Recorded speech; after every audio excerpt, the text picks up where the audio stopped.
Hey guys, we are less than 10 days away from the official announcement of the Galaxy S9 and S9 Plus. And also there's going to be a third device that Samsung might introduce alongside the S9 family. And also we have some information regarding the 10th anniversary Galaxy S10. Alright, so the major news that came out yesterday is that some James Bond got his hands on the Galaxy S9 for good 20 minutes, and he decided to share his first impression by doing a Reddit Q&A where people asked him a lot of questions regarding the features, the build quality, etc. So first off, he talked about the design of the Galaxy S9. He says it's very close to the Galaxy S8 with only two main changes. First is the sides of the S9. It's not having a matte finish compared to the glossy finish of the Galaxy S8. And the other change is on the back, which is the fingerprint scanner right below the camera. And that is it. He said there's no thick side bezels, which means that the official renders we saw a couple of weeks ago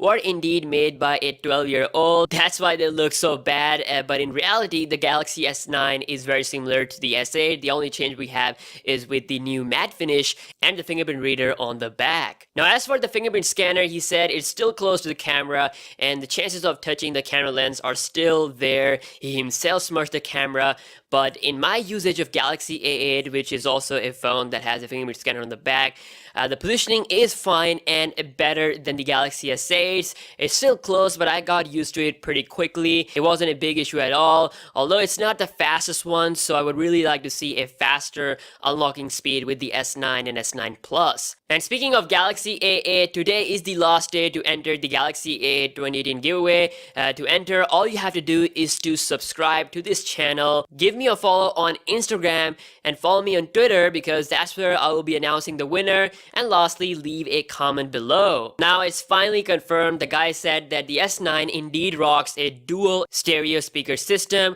one speaker on the bottom and one in the earpiece. He says that the speakers are a major improvement over the Galaxy S8. Now the main headline feature of the Galaxy S9 is the camera. He says that the variable aperture is indeed here and the phone can record videos at 4K 60fps, slow motion 720p at 480 fps, and 1080p at 240 fps. Sadly, no 1000 frames per second slow-mo.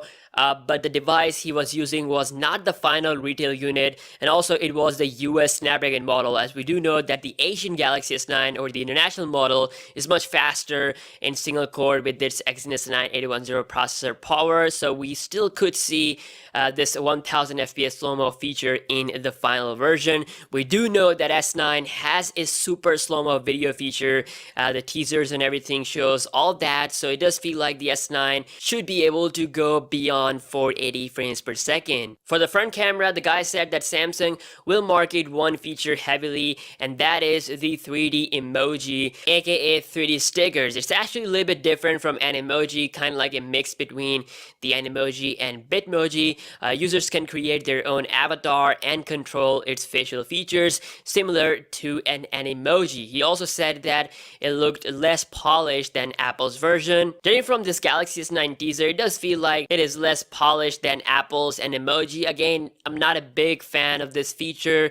I mean, it is a fun little feature to play with, but it's not a deal breaker. So for all of you Animoji fans, the S9 will be able to do that as well. Now, due to privacy issues, the source didn't say anything about the pricing. Like I said, you should expect the Galaxy S9 at $850 and S9 Plus at $950. They did mention that folks in the US might get some surprise gifts with their purchase of S9 or S9 Plus. So yeah guys, first Galaxy S9 impression coming from someone who claims they spent about 20 minutes with the improved Beast. Also, the other device that Samsung might announce could be the new Samsung Galaxy Tab S4. We saw this leaked Geekbench 4 leak that revealed all of its specs. It's coming with a Snapdragon 835 processor, which is an improvement over the 820 chipset from last year's Tab S3. And they have updated the camera with a 12-megapixel sensor, and Android 8.0 Oreo software will be on board. As for the 10th anniversary Galaxy S10, the processor of use will be the Qualcomm Snapdragon 855, and it's going to be the world's first ever 7nm chip with the newly announced X24 modem, which will allow phones to reach up to 2 Gbps 4G LTE download speeds. For comparison, the X20 inside the Galaxy S9 packs about 1.2 Gbps, so from that, the S10 is definitely getting a huge beastly jump in the speeds, and of course, at 7nm, it's going to be a lot better with battery and performance compared to the current Snapdragon 845 and Snapdragon 835. So yeah guys, that's the latest on the Galaxy S9. I have to say this might be the less leaky phone from Samsung in the recent years. I mean, compared to the S8, the S8 got leaked so much. There were videos, hands-on, real actual images before the launch, so Samsung certainly did a better job at protecting the Galaxy S9 from the leakster. But yeah, now you know everything that is new with the phone, and hopefully there will be some more stuff coming out, so I'll be on the hunt for that. So subscribe to the channel if you haven't, and I will catch you guys in the next one. Peace out.